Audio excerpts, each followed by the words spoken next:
जो prokaryotic cell होती है उसमें न्यूक्लियस एब्सेंट होता है। क्या होता है? न्यूक्लियोइड होता है। क्यों होता है एब्सेंट? क्योंकि इसके अंदर स्टोन प्रोटीन नहीं होती है।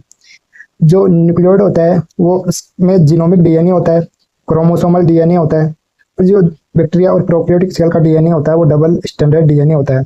साथ में आप देख सकते हो ये सर्कुलर डीएनए भी है और ये नेकेड डीएनए है। ठीक है, नेकेड डीएनए भी बोलते हैं इसको। इसके अंदर स्टोन प्रोटीन नहीं होती है, तो क्या होता है? नॉन स्टोन प्रोटीन होती है। ठीक है, न्यूक्लियोइड का फॉर्मेशन होता है क्योंकि इसके अंदर स्टोन प्रोटीन नहीं होता है। क्या होता है? नॉन स्टोन प्रोटीन होती है।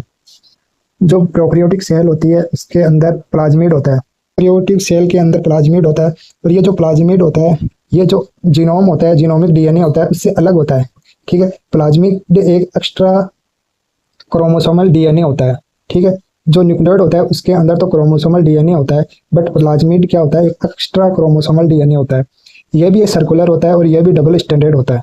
ठीक है, इसकी वजह से जो बैक्टीरिया होते हैं, प्रोकैरियोटिक सेल होती है, उसके अंदर जो एक्स्ट्रा फिनोटाइपिक कैरेक्टर आते हैं वो किसकी वजह से आता है? प्लाज्मिड की वजह से आता है।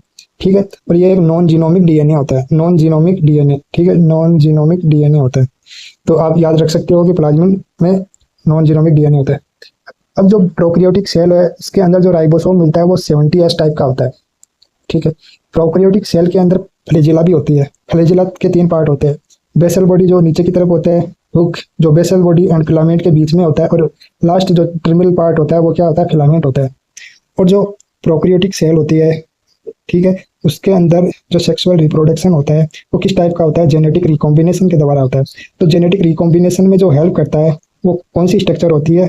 पिलाई। पिलाई एक ट्यूब लाइक स्ट्रक्चर होती है। ठीक है, प्रोकैरियोटिक में ट्यूब लाइक स्ट्रक्चर होती है जो कि किस में हेल्प करती है? जेनेटिक रिकॉम्बिनेशन में। ठीक है, जो एक सेक्सुअल रिप्रोडक्शन का एक टाइप होता है। Thank you so much.